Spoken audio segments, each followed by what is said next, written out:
चलिए, तो हमारा टॉपिक क्या है आज का? इंटरनेट। ठीक है, इंटरनेट तो हम सब बहुत ज्यादा इस्तेमाल करते हैं। ठीक है, इंटरनेट के तो दीवाने ही हैं सबके सब पूरी दुनिया में, लेकिन बहुत ही कम लोग हैं जो इंटरनेट के बारे में जानते हैं कि आखिर इंटरनेट काम कैसे करता है, उसका इतिहास क्या है, बनाया किसने इंटरनेट को और कब बना, ये बहुत कम लोग जानने वाले हैं। ठीक है, तो आज हम थोड़ा सा इसी के बारे में जानने वाले हैं कि आखिर इंटरनेट शब्द का मतलब क्या है और इंटरनेट का इतिहास क्या है। ठीक है, इंटरनेट का इतिहास क्या है, तो सबसे पहले हम शब्द का मतलब समझते हैं इंटरनेट का। ठीक है, इंटरनेट, इंटरनेट, ठीक है, नेट का मतलब तो पता ही होगा, नेट का मतलब होता है जाल। ठीक है, एक तरह का जाल। और इंटरनेट, इंटरनेट को अगर हम तोड़े तो ये दो शब्दों में हम इसे तोड़ सकते हैं। एक तो होता है इंटर और एक होता है नेट। ठीक है, इसका कुछ फुल फॉर्म भी होता है। इंटर का मतलब होता है इंटरकनेक्टेड, इंटरकनेक्टेड, और नेट का मतलब होता है नेटवर्क। ठीक है, मतलब कि इंटरनेट को हम क्या बोल सकते हैं, इंटरनेट को शॉर्टकट में या इंटरनेट बोला जाता है। बाकी जो इसका फुल फॉर्म है वो क्या है, इंटरकनेक्टेड नेटवर्क। इंटरकनेक्टेड का इंटर ले लिया गया है, नेटवर्क का नेट ले लिया गया है, तो बन गया है इंटरनेट। ठीक है, कनेक्टेड और लिया गया, शॉर्टकट में लिया गया है ना, इतना बड़ा नाम नहीं बोल पाएंगे ना, इतने ज्यादा बुद्धिमान नहीं है हम। ठीक है, इतने बड़े बड़े नाम बोल पाए। ठीक है, तो अब कहीं पे भी अगर हमें इस शब्द का इस्तेमाल करना होता है तो हम क्या बोलते हैं, इंटरनेट, सीधा सीधा शॉर्टकट में बोल देते हैं। अब इस शब्द का मतलब क्या होता है, इंटरनेट का मतलब क्या है, इंटरकनेक्टेड का मतलब है आपस में जुड़े हुए। ठीक है, आपस में जुड़े हुए, बता रहे हैं जुड़े हुए। और नेटवर्क का मतलब होता है एक तरह का जाल, जाल। ठीक है, नेटवर्क का मतलब होता है जाल। ठीक है, तो इस शब्द का, इंटरनेट का पूरा पूरा मतलब ये होता है कि जब कई सारे यंत्र आपस में जुड़े होते हैं, किसी वायर के माध्यम से, किसी ब्लूटूथ के माध्यम से, किसी वाईफाई के माध्यम से आपस में अपने डेटा का आदान प्रदान करते रहते हैं, तो उसी को हम कहते हैं कि ये इंटरनेट है, इंटरकनेक्टेड नेटवर्क है। जैसे कि हम कह दें कि जैसे मेरे पास एक कंप्यूटर ये है, ठीक है, एक कंप्यूटर ये है, ठीक है, और एक कंप्यूटर ये है, तीन कंप्यूटर हैं हमारे पास। ठीक है, तीन कंप्यूटर हैं। अब मुझे क्या करना है कि ये तीनों कंप्यूटर को जोड़ना है। ठीक है, तो मैं कई सारे तरीके अपना सकता हूँ। एक तो तरीका अपना सकता हूँ वायर्ड, वायर्ड माध्यम, मतलब कि तार के जरिए मैं इन तीनों को जोड़ सकता हूँ। और एक जरिया मैं अपना सकता हूँ कि मैं या तो वाईफाई से कनेक्ट कर दूं इन तीनों को, या तो ब्लूटूथ से कनेक्ट कर दूं इन तीनों को, और या तो किसी वेव के माध्यम से डेटा ट्रांसफर भी कर सकते हैं। जैसे कि अगर हम आगे पढ़ेंगे कि हमारे पास क्या होते हैं, कम्युनिकेशन चैनल्स होते हैं, कम्युनिकेशन मीडियम होते हैं। मीडियम मतलब माध्यम, कि डेटा शेयर करने के लिए किस किस प्रकार के माध्यम होते हैं। तो एक तो तार वाला माध्यम होता है, एक बिना तार के भी हम डेटा शेयर कर सकते हैं। जैसे कि हम अपने मोबाइल को दूसरे मोबाइल से कनेक्ट करते हैं। ठीक है, तो क्या चालू करते हैं हम, या तो ब्लूटूथ चालू करेंगे। अगर हम ब्लूटूथ चालू करते हैं तो उससे हम अपनी लीड को और अपने मोबाइल को लीड से कनेक्ट कर लेते हैं ब्लूटूथ के जरिए। अब यहाँ पास कोई तार आई क्या, नहीं आई ना तार, हमने सीधे सीधे ब्लूटूथ चालू किया, हमारा ये कनेक्ट हो गया डिवाइस, और हम इसमें अब जो गाना इसमें चलाएंगे वो यहाँ सुनाई देगा, जो वीडियो इसमें देखेंगे वो यहाँ सुनाई देगा। मतलब कि आपस में ये दोनों क्या हो गए, कनेक्ट हो गए, और ये अपना डेटा इसको शेयर कर रहा है जिसके जरिए हमारे कान में घुस रहा है डेटा। ठीक है, ये होता है।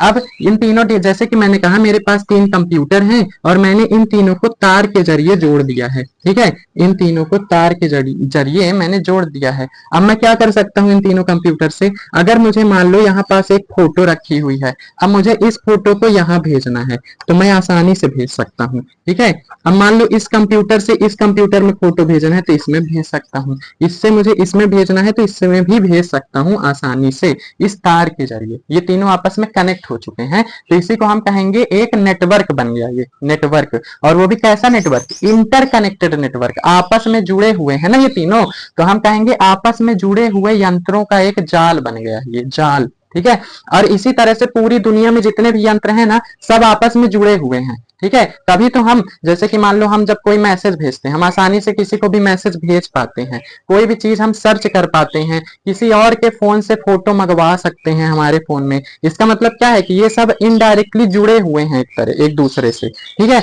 जैसे कि हमारे व्हाट्सएप में कोई नंबर जुड़ा है, हम उसे व्हाट्सएप में मैसेज कर सकते हैं, फोटो भेज सकते हैं, वीडियो भेज सकते हैं, जो कि डायरेक्टली उसके फोन में चला जाएगा। इसका मतलब क्या है कि ये सब डिवाइसेस आपस में कनेक्टेड हैं और ये पूरे दुनिया के सारे डिवाइसेस जितने हैं ना सब आपस में कनेक्टेड हैं और इसी को हम कहते हैं ये पूरा नेटवर्क है, फैला हुआ है, जिसके जरिए हम कुछ भी किसी को भी कुछ भी सेंड कर सकते हैं या किसी से भी कुछ भी रिसीव कर सकते हैं, दोनों काम कर सकते हैं और किसी से भी कम्युनिकेट कर सकते हैं और वो अपने डेटा का आदान प्रदान कर सकते हैं। ठीक है, तो ये होता है इंटरनेट का मतलब, सिंपल सा मतलब। ठीक है, इंटरनेट का सिंपल सा मतलब क्या है, आपस में जुड़े हुए ऐसे यंत्र जो अपने आपस में बातचीत कर पाए, अपने डेटा को सेंड कर पाए, अपने डेटा को रिसीव कर पाए, उसी नेटवर्क को हम कहते हैं इंटरनेट। सिंपल सा मतलब है। ठीक है, इंटरनेट कहते हैं। अब जरूरी नहीं कि 3 ही कंप्यूटर जुड़े, लाखों कंप्यूटर भी जोड़े जा सकते हैं और इसमें करोड़ों कंप्यूटर भी जोड़े जा सकते हैं और बहुत कॉम्प्लेक्स जाल भी बनाया जा सकता है। ठीक है, बहुत ही इजीली। ठीक, ये होता है हमारा इंटरनेट। अब चलते हैं आगे इंटरनेट के इतिहास में। इंटरनेट होता क्या है हमने समझ लिया, अब इंटरनेट का इतिहास क्या है, इंटरनेट की हिस्ट्री क्या है, आखिर इंटरनेट आया कहाँ से, पैदा किसने किया इसको। ठीक है, इंटरनेट की हिस्ट्री, हिस्ट्री ऑफ इंटरनेट। ठीक है, हिस्ट्री यहाँ पास लिख देते हैं, अब हिस्ट्री चल रही है, इसका इतिहास इंटरनेट का। ठीक है, तब मैं यहाँ पास कुछ डेट्स लिखूंगा, उसके जरिए हम समझेंगे कि आखिर इंटरनेट का विकास कैसे हुआ। बात शुरू होती है 1945 से, 1945 से, फिर 1969 में हम जाएंगे, फिर 1970 में जाएंगे, 72 में जाएंगे, फिर 1973 में जाएंगे, 1976 में जाएंगे, 1980 में जाएंगे, 1990 में जाएंगे और 1995 तक जाएंगे हम। यहाँ तक हमारा काम है, यहाँ तक हम समझेंगे पूरी शुरुआत से अंत तक इंटरनेट का इतिहास। ठीक है, ये तारीखें बहुत ही ज्यादा महत्वपूर्ण है हमारे जीवन के लिए और हमारे एग्जाम के लिए भी। ठीक है, सबके लिए बहुत ही महत्वपूर्ण तारीखें हैं। हाँ हाँ, अब देखो शुरुआत होती है 1945 से। 1945 में हमारे जो यूएसए है और सोवियत संघ, दो देश हैं, यूएसए मतलब कि अमेरिका और एक देश है यूएसएसआर जिसे हम हिंदी में कहते हैं सोवियत संघ। ठीक है, दो देश हैं जिनके बीच में एक युद्ध शुरू हुआ जिसका नाम है cold war. Cold war, cold war नामक एक युद्ध शुरू हुआ। ठीक है, वॉर मतलब होता है युद्ध, कोल्ड मतलब होता है शीत युद्ध। शीत युद्ध का मतलब ये नहीं है कि बर्फ के समय युद्ध शुरू हुआ इसलिए इसको नाम दे दिया शीत युद्ध। इसका मतलब ये है, कोल्ड वॉर का मतलब है कि इस तरह के युद्धों में, कोल्ड वॉर में क्या होता है कि इसमें हथियारों का इस्तेमाल नहीं होता है, ठंडे ठंडे युद्ध हुआ है, मतलब कि कोई गर्मा गर्मी नहीं हुई है, ना ही किसी में लड़ाई झगड़ा हुआ है, ऐसा वाला युद्ध नहीं है। दो देशों के बीच युद्ध तो हुआ लेकिन इसमें हथियारों से युद्ध नहीं हुआ, मिसाइलों से युद्ध नहीं हुआ, बॉम्ब से युद्ध नहीं हुआ, शांतिपूर्वक युद्ध हुआ है। मतलब कि विवाद पूर्ण वाला युद्ध हुआ है। मतलब कि अगर ये देश कह दे, ये देश अगर इतना सा क्षेत्र अपना बढ़ा लेना तो ये भी कहेगा कि मैं भी बढ़ाऊंगा। ये देश अगर कुछ भी खरीद ले नई चीज, ये भी कहेगा मैं भी खरीदूंगा। ठीक है, मतलब इस तरह का युद्ध चला है आपस में। ठीक है, इन दोनों में अभी नहीं चल रहा है, ये युद्ध चला है 1945 से लेकर के 1991 तक। इतने सालों तक ये युद्ध चला है, 1945 से 1991 तक। और इस युद्ध में जीत हुई है यूएसए और सोवियत संघ के बीच युद्ध हुआ था, सोवियत संघ के बीच युद्ध हुआ था और इसमें जीत हुई, इसकी सोवियत संघ की जीत हुई, क्योंकि ये सोवियत संघ जो है ना, इसने धीरे धीरे करके अपना क्षेत्र इतना बड़ा कर लिया, अपने साथ इतने लोगों को जोड़ लिया जिसके जरिए ये जीत गया। इसका जो क्षेत्र था पहले इतना था, लेकिन जब ये युद्ध हुआ ना तो युद्ध में हड़पते हड़पते हड़पते हड़पते हड़पते हड़पते ये इतना बड़ा बन गया, पूरा इतना बड़ा देश बन गया। ठीक है, जो कि यूएसए को आसानी से हरा दिया। ठीक, तो ये था हमारा यूएसए का युद्ध। अब इस ये इंटरनेट से कैसे कनेक्टेड है ये युद्ध। ठीक है, तो ये युद्ध जो है इंटरनेट से इस प्रकार से कनेक्टेड है कि जब ये युद्ध हो रहा था तो यूएसए जो था, यूएसए कुछ भी प्लान बनाता था तो अगर इस देश का कोई आदमी इधर घुसा हुआ है तो वो जा करके इसको बता देता था चुप्पे से। ठीक है, मतलब एक तरह से जासूस जासूस ऐसे, जैसे मान लो कि ये यूएसए ने कुछ प्लान बनाया, ठीक है, प्लान बनाया, ठीक है, इसके खिलाफ, कि इसको हमें अब ये वाली राज्य हम हड़प लेंगे तो इससे बड़े हो जाएंगे हम, ठीक है। तो कुछ प्लान बनाया, अब यहाँ पास प्लानिंग के बीच में घुसा था कोई इस देश का व्यक्ति, पैसा खाया हुआ व्यक्ति घुसा था, तो ये व्यक्ति जो है ये चुप्पे से जाकर के इसको बता दिया, ठीक है। अब जब इसको बता दिया तो इसको पता चल गया उसकी प्लानिंग के बारे में, तो ये पहले ही उस राज्य को हड़प लेता, जिसको ये तैयारी बनाता हड़पने को, वो इसे ये उसे हड़प लेता जल्दी से, ठीक है। अब इस प्रकार से इनकी जितने बार ये प्लान बनाते उतने बार इनको पता चल जाता था कुछ भी चीज, ठीक है। क्योंकि कुछ लोग होते हैं ना जो पैसा दे दो तो सीधे हाँ हाँ लाओ लाओ लाओ लाओ, मैं बताता हूँ ना, पूछो क्या चाहिए बताओ जल्दी बताता हूँ, ठीक है।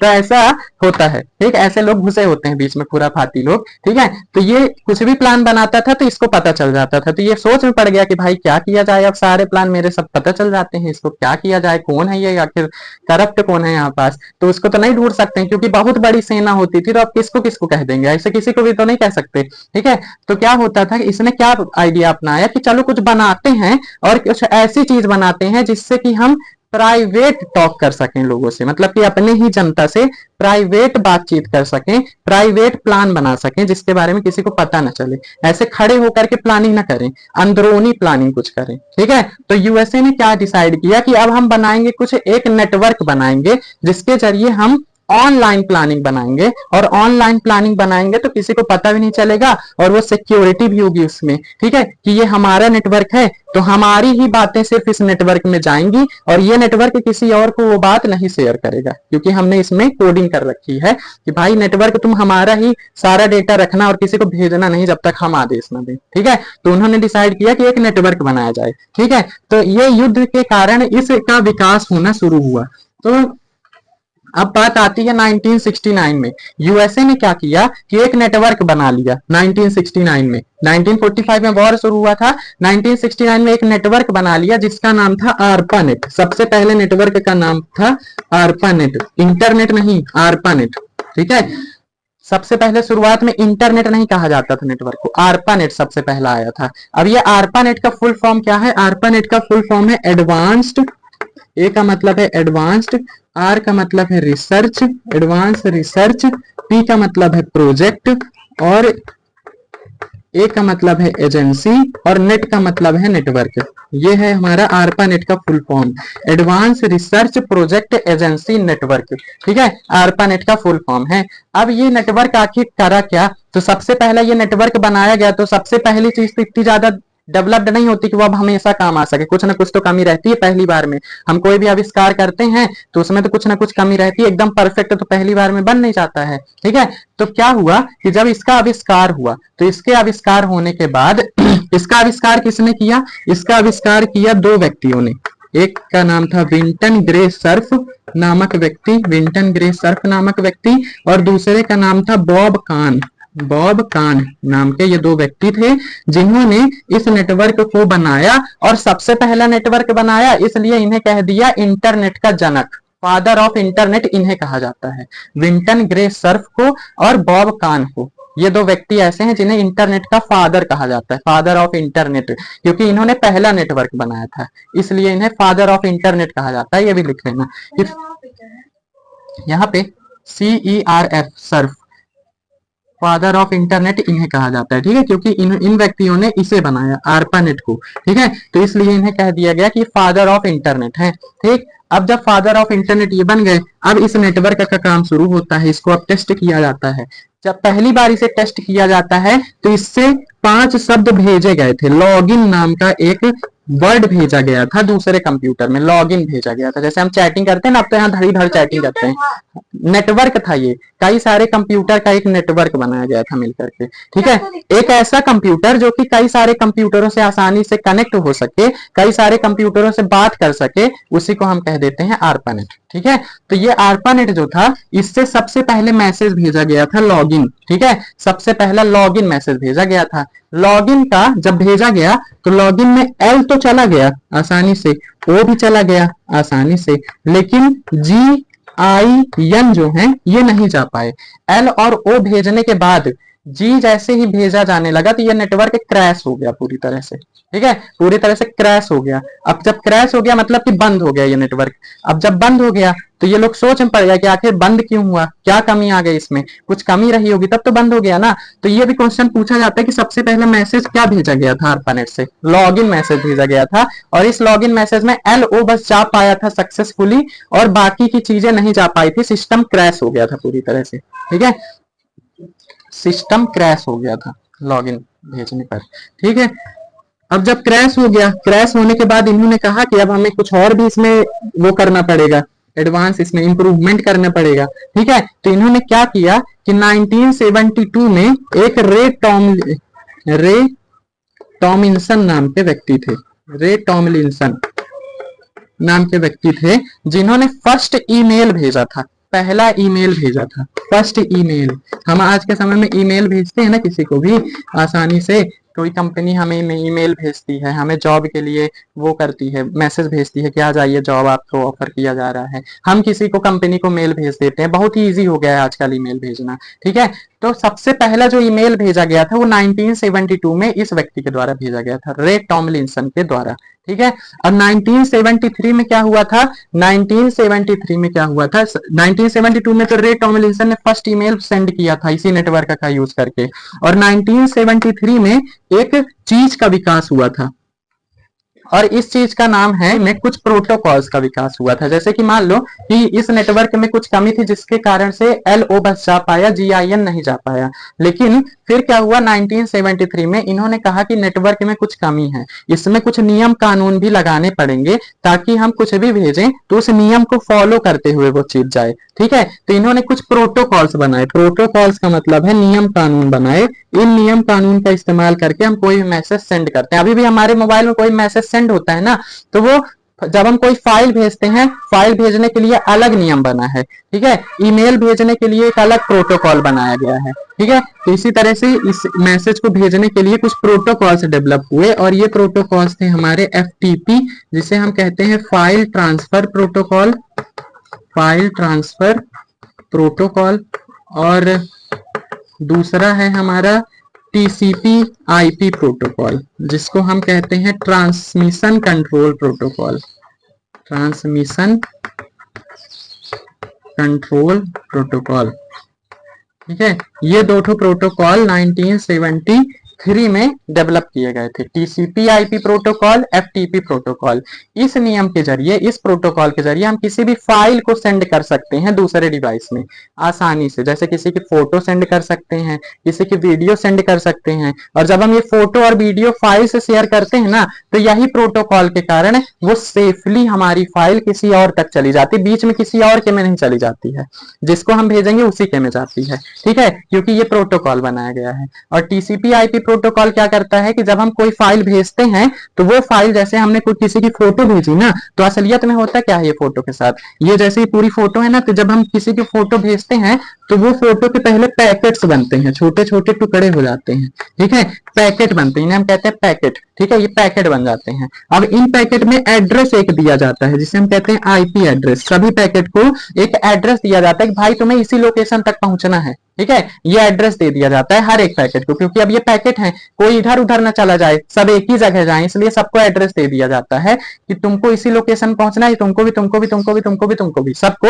एक ही लोकेशन पर पहुंचना है। तो इनमें पैकेट में एक IP एड्रेस दे दिया जाता है। इस IP एड्रेस को फॉलो करते हुए ये पैकेट दूसरे डिवाइस में पहुंचते हैं, और फिर वहां इन पैकेट को जोड़ लिया जाता है, और फिर इस तरह से हमें पूरी फोटो दिखाई जाती है। ठीक है, तो असलियत में बीच में इनके टुकड़े किए जाते हैं, कोई भी फाइल होती है इनके पैकेट बनाए। पैकेट क्यों बनाए जाते हैं, तुम कहोगे पूरी फाइल क्यों नहीं भेजती जाती, पैकेट क्यों बनाए जाते हैं, तो पैकेट इसलिए बनाए जाते हैं ताकि फास्ट हो सके डेटा का ट्रांसमिशन। जैसे तुमने बड़ी सी फाइल भेज दी ना, तो अब वही फाइल भेजते भेजते एक ही काम में पूरा टाइम निकल जाएगा, बाकी के काम होंगे ही नहीं। जैसे कि हम मोबाइल यूज करते हैं तो गाना भी चलता रहता है इधर साइड वीडियो भी चलती रहती है, इधर साइड हम फोटो भी देखते रहते हैं, इधर साइड हम लिखते भी रहते हैं मोबाइल में, मतलब कि एक ही टाइम में हम 5-6 काम कर सकते हैं ना, मोबाइल में करते रहते हैं।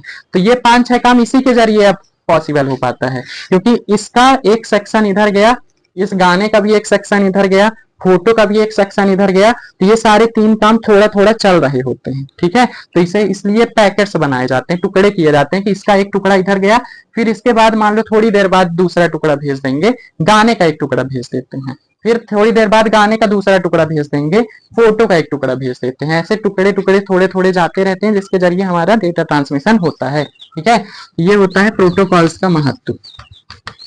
इसके बाद क्या हुआ 1976 में, 1976 में क्या होता है 1976 में, ठीक है, तो ये 1973 में प्रोटोकॉल्स बना दिए गए। 1976 में ईथरनेट का विकास हुआ, ईथरनेट बनाया गया। ईथरनेट क्या होता है, ईथरनेट को हम एनआईसी कार्ड भी बोलते हैं। एनआईसी कार्ड का मतलब क्या, रुक जाइए, ठीक है। तो अब कहाँ बात कर रहे थे हम, ईथरनेट में 1976 में बनाया गया ईथरनेट। ईथरनेट क्या होता है, ईथरनेट मतलब कि जैसे कंप्यूटर है ना हमारे पास, तो कंप्यूटर में हम प्रिंटर भी उसको फिट कर लेते हैं, मोबाइल का चार्जर भी लगा लेते हैं, कीबोर्ड की यूएसबी भी लगा लेते हैं, पेन ड्राइव भी लगा लेते हैं। तो ये सारे जो खांचे बनाए जाते हैं ना, ये खांचे को ही हम कहते हैं ईथरनेट, यानी एनआईसी कार्ड। एक वहां कार्ड लगा होता है कंप्यूटर के पीछे, सीपीयू में हमारे एक कार्ड लगा होता है अंदर से, ठीक है, जिसमें पोर्ट्स लगे होते हैं, और उन पोर्ट्स में हम क्या करते हैं, यूएसबी भी खोज सकते हैं, वाईफाई भी लगा सकते हैं, कोई भी डिवाइस हम कनेक्ट कर सकते हैं उसमें। ठीक है, तो वो एक तरह का खांचा होता है जिसमें हम कोई भी चीज, टीवी में भी देखी होगी, तो आजकल के टीवी में भी रहता है इस तरह, टीवी के पीछे ऐसे छोटे छोटे पोर्ट्स बने होते हैं, जिसमें कि हम क्या करते हैं, पेन ड्राइव लगा सकते हैं, चार्जर की पिन लगा सकते हैं मोबाइल चार्ज करने के लिए, कोई और अदर डिवाइस अगर कनेक्ट करना है तो वो भी लगा सकते हैं। ठीक है, तो ये सारे पोर्ट्स जो होते हैं एक कार्ड में फिट होते हैं, जिसे हम कहते हैं एनआईसी कार्ड। ठीक है, एनआईसी का फुल फॉर्म होता है नेटवर्क इंटरफेस कार्ड। ठीक है, नेटवर्क इंटरफेस कार्ड, एनआईसी। तो इसका विकास कब हुआ था, 1976 में सबसे पहली एनआईसी बनी थी, इंटरफेस कार्ड। ठीक है, तो सबसे पहली एनआईसी बनी थी। इसके कई सारे नाम भी हैं, लेकिन हम अभी 2 ही नाम पढ़ेंगे। ठीक है, फिर 1980 में बना हमारा www, जिसे हम कहते हैं world wide web. World wide web, 3 W। ठीक है, वर्ल्ड वाइड वेब बना।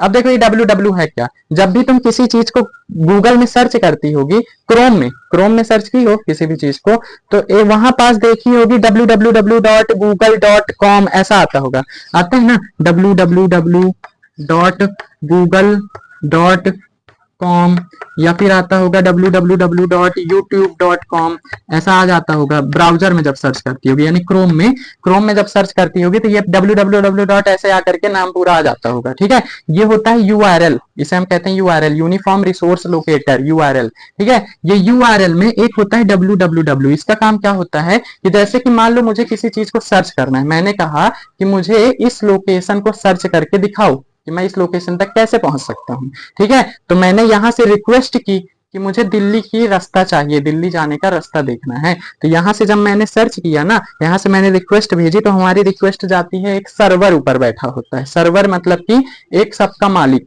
ठीक है, सबका मालिक एक। ठीक है, तो वो सर्वर जो होता है वो सब चीजों को स्टोर करके रखता है, मतलब कि हमें कुछ भी चीज चाहिए तो हम वहां से मांगते हैं सर्वर से। ठीक है, लाओ लाओ लाओ लाओ लाओ लाओ। जैसे यूट्यूब का एक अलग सर्वर है, हम यूट्यूब में कुछ भी सर्च करते हैं ना, तो वो जाता है यूट्यूब के सर्वर में। फास्ट बहुत ज्यादा होता है। ठीक है, क्योंकि इसमें बहुत सारी चीजें बनाई गई हैं अंदर ही अंदर, जिसके जरिए बहुत ज्यादा फास्ट होता है। ठीक है, तो हर एक, जैसे हम कई सारे एप्स यूज करते हैं, गूगल यूज करते हैं, यूट्यूब यूज करते हैं, फेसबुक यूज करते हैं, इंस्टाग्राम यूज करते हैं, इन सबका अपना अपना सर्वर होता है। जहां कंपनी में जब काम करने जाओगी ना, वहां कंपनी में बहुत बड़ा सर्वर रखा होता है, जहां सारे एम्प्लॉयज जो होते हैं उस कंपनी के उस सर्वर से कनेक्टेड होते हैं, और उसी सर्वर में कोई डेटा भेजते हैं, उसी सर्वर से कोई डेटा मंगाते हैं। ठीक है, वो होता है सर्वर। ठीक है, तो हम जब भी गूगल, जैसे मान लो मैं यूट्यूब में गया, यूट्यूब में मैंने सर्च किया कि मुझे कजरारे गाना दिखाओ। ठीक है, कजरारे गाना दिखाओ, तब ये जो रिक्वेस्ट है हमारी, ये जाएगी यूट्यूब के सर्वर तक, और यूट्यूब के सर्वर में वो जो गाना स्टोर है ना, उस गाने को पकड़ के ले आएगा और हमारे मोबाइल में शो कर देगा। ठीक है, इसी तरह से जब मैंने गूगल में कोई चीज सर्च की कि मुझे ईथरनेट डिवाइस का स्ट्रक्चर दिखाओ, किस तरह दिखता है, तो ये रिक्वेस्ट जाएगी गूगल के सर्वर पर, और गूगल के सर्वर से वहां से मंगा के ले आएगा और हमें दिखा देगा। मतलब हर एक चीज का सर्वर होता है, हर एक ऐप का सर्वर होता है अपना अपना। ठीक है, इन्होंने अलग अलग बना रखा है, क्योंकि एक सर्वर पर इतना लोड नहीं डाल सकते ना, इसलिए सबने अपना अपना बना लिया है। लो, हम भी बना लिए। ठीक है, तो ये सब बना लिए हैं अपना अपना। तो ये www जो होता है ना, यही एक तरह के सर्वर का काम करता है। जब भी हम कोई चीज सर्च करते हैं तो ये जाता है सर्वर पर, वहां से मंगा के ले आता है। ठीक है, तो ये होता है www यानी वर्ल्ड वाइड वेब। दुनिया भर की चीजें इसमें स्टोर होती है, इसीलिए लिखा है वर्ल्ड वाइड वेब, मतलब एक ऐसा जाल जो पूरे दुनिया से डेटा कलेक्ट करता है, पूरे दुनिया का डेटा शेयर करता है। ठीक है, तो ये होता है वर्ल्ड वाइड वेब। ठीक है, अब 1990 में आते हैं। 1990 में इसको इंप्रूव करके, इसमें ये सारी चीजें डाल करके एक नया नेटवर्क बनाया गया, और इसने क्या, किसने बनाया? नेशनल साइंस फाउंडेशन नाम की एक एजेंसी है, नेशनल साइंस फाउंडेशन नाम की एजेंसी है, फाउंडेशन नाम की एजेंसी है, जिसे हम शॉर्टकट में कहते हैं एनएसएफ, एनएसएफ कहते हैं। और इसने खुद का नेटवर्क बनाया एनएसएफ नेट नाम से, यानी कि national science foundation network, national science foundation network. ठीक है, तो एनएसएफ नेट नाम से एक नेटवर्क बना लिया खुद का, इन सब चीजों को डाल करके। ठीक है, अब इस नेटवर्क, ये नेटवर्क जो था बहुत ही ज्यादा एडवांस था इसकी तुलना में, ARPANET की तुलना में ये नेटवर्क बहुत ज्यादा एडवांस था, एनएसएफ नेट। ठीक है, तो अब इसके जरिए क्या कर सकते थे हम? इसके जरिए ये नेटवर्क का इस्तेमाल उस समय ज्यादातर इतने सारे कामों में, अब नहीं जैसे इतने सारे कामों, हर एक काम में नेटवर्क का इस्तेमाल होता है ना इंटरनेट का, पहले के समय में इतना ज्यादा एडवांस नहीं था, इतने सारे काम नहीं कर सकता था नेटवर्क। तो ये नेटवर्क जो था सिर्फ पढ़ाई के लिए काम आता था, और सिर्फ ये देशों के लिए काम आता था। ये जो देश युद्ध लड़ते थे ना अपने काम के लिए, युद्ध के लिए, मतलब मिलिट्री वालों के लिए सिर्फ बना था, डिफेंस सिस्टम के लिए और एजुकेशन के लिए, दो कामों के लिए नेटवर्क बनाया गया था। ठीक है, एनएसएफ नेट कब बना था? 1990 में। ठीक है, और 1995 में 15 जुलाई 1995 को, 15 जुलाई 1995 को हमारे भारत में इंटरनेट आया सबसे पहले, हमारे भारत में। ये तो अमेरिकन बनाया गया था ना ये सारी चीजें। ठीक है, तो अब हमारे भारत में सबसे पहले नेटवर्क, इंटरनेट कब आया? 15 जुलाई 1995 को। ठीक है, कहाँ आया सबसे पहले? बीएसएनएल नाम की एक कंपनी है जिसने इस इंटरनेट को अस्तित्व में लाया। बीएसएनएल का फुल फॉर्म है विदेश संचार निगम लिमिटेड, विदेशी लोग ही करते हैं भाई, अपना भारत विदेश संचार निगम लिमिटेड। देखो हमारे भारत क्यों नहीं कर पाता है? हमारे भारत में कमी ये है कि जैसे कि दूसरे देश जिस एज में ये कर रहे होते हैं, कोडिंग कर रहे होते हैं, कोडिंग सीख रहे होते हैं, हम उस एज में बोर्ड एग्जाम में फंसे हुए होते हैं। ठीक है, जैसे कि हमारे देश में जैसे पेरेंट्स है, तो पेरेंट्सों की सोच क्या हो गई है? अगर बच्चा बोल दिया कि मुझे बोर्ड एग्जाम नहीं देना है, मुझे इंटरेस्ट कोडिंग में है, मुझे कोडिंग करनी है, तो फिर चप्पल उठ जाएगी, चट्टी चट्टी मिलने लगेगा प्रसाद। ठीक है, तो बोलना नहीं, बोर्ड एग्जाम देना पड़ेगा, कुछ नहीं कर सकते हो, बोर्ड तो देना ही पड़ेगा। लेकिन दूसरे देशों में क्या रहता है? फ्रीडम रहती है। हमें फ्रीडम इस प्रकार से कि अगर मान लो तुमको पढ़ाई के अलावा किसी और चीज में इंटरेस्ट है, तुम वो कर सकते हो इजिली। ठीक है, तो हम 10th क्लास में जब बोर्ड एग्जाम में फंसे होते हैं, यहाँ के लोग के पास कम पैसे रहते हैं, तो पैसे क्यों होते हैं? इसी कारण से होते हैं, क्योंकि वो अपने इंटरेस्ट पर वर्क करते हैं, जिसके कारण से उनको सफलता जल्दी मिल जाती है। और हम बिना इंटरेस्ट के काम करते हैं ना, जैसे मान लो पूरी दुनिया में सबको तो पढ़ाई में इंटरेस्ट होगा नहीं, ठीक है, सबको नहीं होगा, लेकिन यहाँ भारत में क्या किया जाता है? ज्यादातर बच्चों को पढ़ाई में ढोसा जाता है। यहाँ तुमको जाना ही पड़ेगा, जाना ही पड़ेगा, और तुम कुछ नहीं कर सकते हो, पढ़ाई तो करनी ही है। ठीक है, तो सबसे पहले पढ़ाई होती है। अब मान लो किसी बच्चे को इंटरेस्ट नहीं है, तो उसको सक्सेस मिलेगी क्या? वो आगे बढ़ेगा? वो सिर्फ फॉर्मेलिटी कर रहा है, टाइम पास कर रहा है, बाकी उससे में इंटरेस्ट नहीं, कोडिंग में इंटरेस्ट नहीं है, तो फिर क्या करे? जबरदस्ती करवानी पड़ेगा। नहीं, मान लो कुछ बच्चों को अलग इंटरेस्ट होता है, जैसे मान लो कुछ बच्चों को खेल में इंटरेस्ट है, लेकिन पेरेंट्स क्या करते हैं? तो खेल में लाइफ फ्यूचर थोड़ी है, अपने क्यों नहीं है खेल में फ्यूचर? विराट कोहली, सचिन तेंदुलकर, MS धोनी, ये सब कौन है? रोनाल्डो दुनिया का सबसे बड़ा अमीर आदमी। नहीं हुआ फेमस, उसका क्या करेंगे बेचारा? नहीं हुआ तो ऐसा तो पढ़ाई में नहीं, आजकल पढ़ पढ़ के लोग फालतू भाग रहे हैं। सक्सेस क्या वो अब पढ़ रहा है जो व्यक्ति, तो वो पक्का है कि यहाँ बन ही जाएगा, कुछ ना कुछ पक्का है पक्का तो ये नहीं है ना, पक्का किसी में पक्का नहीं है। वो मतलब कि एक तरह से सक्सेस जो होती है ना, वो हम पर डिपेंड करती है। हम जैसे पिता के मन में तो यही है कि बोर्ड एग्जाम क्लियर करो, अवेयर नहीं है ना, वो अवेयरनेस की कमी। सिर्फ वो ये जानते हैं कि पढ़ाई अच्छी होती है और अदर चीज अच्छी नहीं होती, अवेयरनेस की कमी है। और बाकी देशों में क्या क्या इंटरेस्ट पर वर्क किया जाता है। और मान लो हमारे 10वीं क्लास 12वीं क्लास तक के बच्चे जानते नहीं कंप्यूटर चालू कैसे करते हैं। यहाँ 12वीं क्लास के बाद वो कोर्स करते हैं 2-3 महीने का, तब वो जानते हैं कि बटन कैसे दबाई जाती है, ठीक है, तार कैसे खोसी जाती है, ये जानते हैं। और वहां विदेशों में लोग बचपन से ही कंप्यूटर चलाने लगते हैं, बचपन से ही बटन दबाने लगते हैं, खट खट खट, छोटे छोटे बच्चे दूध पीते हुए। 95 में भारत में आया बीएसएनएल ने लाया। बीएसएनएल जैसे एयरटेल जियो है ना, ये सब सिमें, तो एक तरह से एक भी कंपनी ही थी जिसने बीएसएनएल ने नेटवर्क लाया, विदेश संचार निगम लिमिटेड। इसने 15 जुलाई 1995 को इंटरनेट यहाँ भारत में लाया अपने, और इसका अवतार दिया यहाँ पास, ठीक है, अवतरित किया। तो ये था हमारा इंटरनेट का पूरा इतिहास, भारत में आने तक, विदेश से भारत में आने तक इंटरनेट बना।